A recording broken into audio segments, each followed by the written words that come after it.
Details చూస్తే లోక్సభ ఎన్నికలకు చివరి విడత పోలింగ్ కొనసాగుతుంది. ఉదయం 7 గంటల నుంచి కట్టుదిట్టమైన భద్రత మధ్య పోలింగ్ జరుగుతుంది. ఈ ఓటింగ్ సాయంత్రం 6 గంటల వరకు జరగనుంది. సుదీర్ఘంగా సాగుతున్న లోక్సభ ఎన్నికల్లో చివరిదైన 7వ దశలో 7 రాష్ట్రాలు, ఒక కేంద్రపాలిత ప్రాంతంలోని 57 నియోజకవర్గాల్లో పోలింగ్ జరుగుతుంది. అదేవిధంగా ఒడిశాలో 42 అసెంబ్లీ స్థానాలకు కూడా ఎన్నికలు జరుగుతున్నాయి.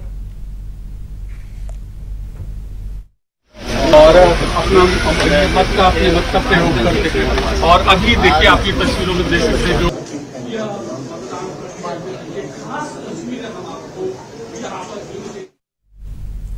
ఈ దశలో పంజాబ్లోని మొత్తం 13 స్థానాలకు, హిమాచల్ ప్రదేశ్లో 4 స్థానాలు, ఉత్తరప్రదేశ్లో 13, పశ్చిమ బెంగాల్లో 9, బీహార్లో 8, ఒడిశాలో 6, జార్ఖండ్లో 3 స్థానాలతో పాటు చండీగఢ్ స్థానానికి పోలింగ్ జరగనుంది. వీటితో పాటు ఒడిశా అసెంబ్లీ ఎన్నికల్లో భాగంగా 42 స్థానాలకు, హిమాచల్ ప్రదేశ్లోని 7 అసెంబ్లీ స్థానాలకు ఉప ఎన్నికలు కూడా జరుగుతున్నాయి. లోక్సభతో పాటు 4 రాష్ట్రాల అసెంబ్లీ ఎన్నికల ఫలితాలు జూన్ 4న వెలువడతాయి. ఇందులో 904 మంది అభ్యర్థులు పోటీ పడుతుండగా మొత్తం 10.06 కోట్ల మంది ఓటు హక్కు వినియోగించుకుంటున్నారు.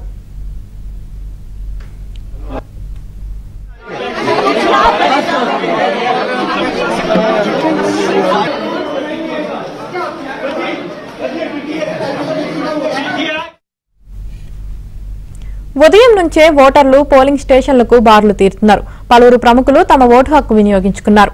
హిమాచల్ ప్రదేశ్లోని బిలాస్పూర్లోని పోలింగ్ బూత్ లో బీజేపీ జాతీయ అధ్యక్షుడు జేపీ నడ్డా, ఆయన సతీమణి ఓటు వేశారు. ఉత్తరప్రదేశ్ ముఖ్యమంత్రి యోగి ఆదిత్యనాథ్ గోరఖ్పూర్లోని పోలింగ్ బూత్ లో ఓటు వేశారు. పంజాబ్లో భారత మాజీ క్రికెటర్, ఆప్ రాజ్యసభ ఎంపీ హర్భజన్ సింగ్ జలంధర్లోని పోలింగ్ బూత్ లో ఓటు వేశారు.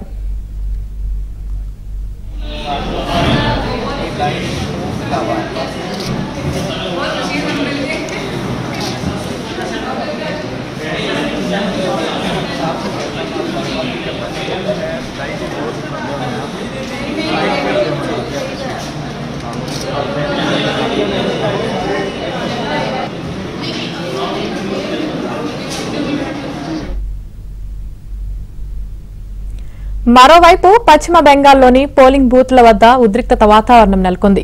కుల్తాలి అసెంబ్లీ నియోజకవర్గంలోని బేని మాధవ్పూర్ పోలింగ్ బూత్ లో కొందరు దుండగులు ఈవీఎం యంత్రాన్ని ఎత్తుకెళ్లారు.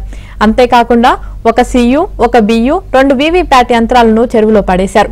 పోలింగ్ బూత్ నెంబర్ 4041కి సంబంధించిన ఈవీఎంగా వాటిని అధికారులు గుర్తించారు. కొంతమంది పోలింగ్ ఏజెంట్లను పోలింగ్ బూత్ లో కూర్చోవడానికి అడ్డుకున్నారు.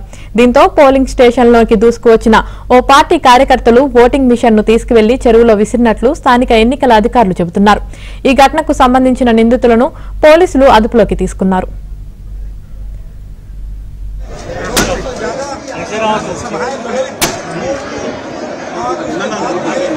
No.